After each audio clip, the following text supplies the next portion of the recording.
Olha só, para a gente entender esse mundo às vezes meio maluco da economia, o melhor caminho pode ser olhar para algo bem simples. Algo que, na verdade, a gente usa quase todo dia.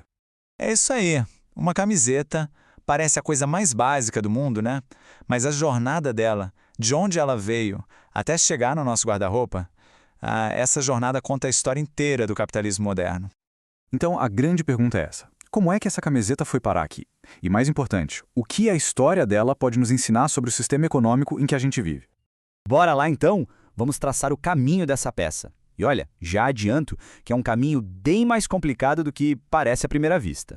Pensa só em tudo isso. Começa lá no cultivo do algodão, com tratores e fertilizantes. Depois, esse algodão viaja para uma fiação onde máquinas e produtos químicos transformam ele em tecido.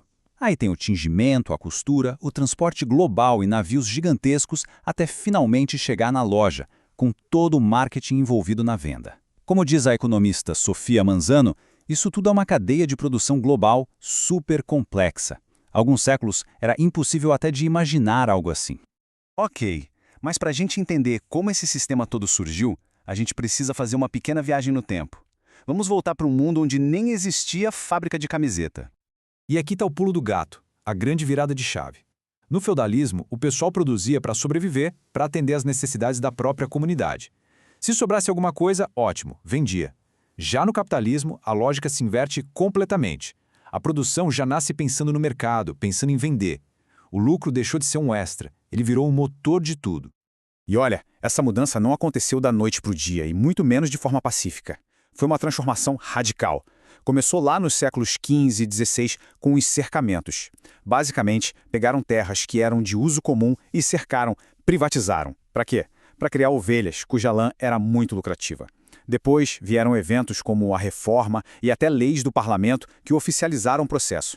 O resultado foi que duas coisas que nunca tinham sido coisas para vender, a terra e a própria força de trabalho das pessoas, de repente viraram mercadorias. O Karl Marx tem uma citação famosa sobre isso. Ele descreve esses métodos etílicos como parte do que ele chamou de acumulação primitiva. Na prática, foi um processo violento que expulsou as pessoas da terra onde viviam e trabalhavam. E a consequência disso? De repente, você tem uma massa de gente sem terra, sem nada. A única coisa que elas tinham para vender era a sua própria capacidade de trabalhar em troca de um salário. Pronto, o cenário estava montado. Agora a gente tem terra para vender, trabalho para vender, e o resultado foi uma explosão de produtividade nunca antes vista na história. 48 mil, guarda esse número. No século XVIII, o economista Adam Smith foi visitar uma pequena fábrica de alfinetes e ficou de queixo caído. Ele viu que 10 operários, juntos, conseguiam produzir 48 mil alfinetes num único dia. Sozinhos, ele calculou que eles mal fariam 20 cada um. Como assim? A resposta que o Smith sacou na hora era a especialização. O trabalho era todo quebrado em pequenas etapas. Tinha um cara que só puxava o arame, outro que só endireitava, um terceiro que só cortava, e por aí vai. Eram umas 18 tarefas diferentes. A esse conceito, ele deu o nome de divisão do trabalho. E por que isso é tão poderoso? Bom, o Smith apontou 3 motivos principais. Primeiro, o trabalhador fica craque naquilo que ele faz. A destreza dele aumenta muito. Segundo, não se perde tempo trocando de uma ferramenta para outra, de uma tarefa para outra. E terceiro, e talvez o mais genial, é que quando alguém faz a mesma coisinha repetidamente, a tendência é que essa pessoa pense: peraí, não tem um jeito mais fácil de fazer isso? E é daí que surgem as invenções, as máquinas para facilitar o trabalho. Ok, então a gente já tem a fábrica, os trabalhadores, a produção a todo vapor. Mas, e o preço? Como se decide o preço de um alfinete ou, voltando ao nosso exemplo, da nossa camiseta? Para aquele mesmo Adam Smith, a resposta estava no que ele chamou de preço natural. Pensa assim, o preço de qualquer coisa deveria ser, no mínimo, o suficiente para cobrir todos os seus custos de produção. E o que são esses custos? Basicamente 3 coisas: os salários de quem trabalhou, o aluguel da terra ou do espaço e, claro, o lucro de quem investiu o capital para aquilo tudo acontecer. Essa ideia do Smith, de que o valor vem do custo, reinou por um bom tempo. Mas aí, lá para o final do século XIX, apareceu uma turma, como o economista Alfred Marshall, com uma outra visão. Eles disseram: calma lá, o valor não é só sobre o custo de produção, que é uma coisa objetiva. Para eles, o valor é algo subjetivo, que nascia do encontro dinâmico de duas forças: a oferta, ou seja, o quanto tem do produto, e a demanda, o quanto as pessoas querem comprar. E o Marshall usou uma analogia que ficou famosa, a da tesoura. Ele dizia que perguntar se é a oferta ou a demanda que define o preço é a mesma coisa que perguntar qual lâmina da tesoura corta o papel.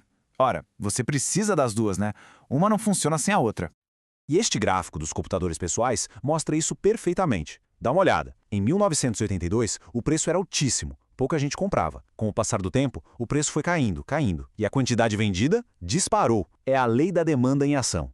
Quanto mais barato, mais gente quer comprar. Simples, né? E muito poderoso. Beleza.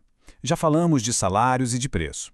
Mas e o lucro? Lembra que ele era um dos componentes do preço natural lá do Adam Smith? Vamos entender melhor o que é esse tal de lucro. E aqui é super importante a gente não confundir lucro com juros. São duas coisas diferentes. O lucro, basicamente, é o retorno que se tem ao usar capital para produzir algo. É o que o dono da fábrica de camisetas ganha. Já os juros são o preço do dinheiro emprestado. Se o dono da fábrica pegou um empréstimo no banco para comprar as máquinas, ele vai pagar juros por isso. Resumindo, lucro vem da produção, juros vem de um empréstimo. E aí que surge um mercado gigantesco só para isso. O mercado de capitais. É onde as empresas vão para conseguir o dinheiro que precisam para começar ou expandir. Elas podem ir a um banco pegar um empréstimo. Podem vender pedacinhos da empresa na bolsa de valores, que são as ações. Ou ainda podem emitir títulos de dívida, que é como pegar dinheiro emprestado de um monte de gente ao mesmo tempo, prometendo devolver com juros. Então, a gente juntou todas essas peças: produção, divisão do trabalho, preço, lucro, mercado de capitais. Mas a economia de hoje, a do mundo real, é um labirinto bem mais complicado do que essas teorias clássicas podem fazer parecer. Pois é, aquele modelo de competição perfeita dos livros raramente existe na vida real.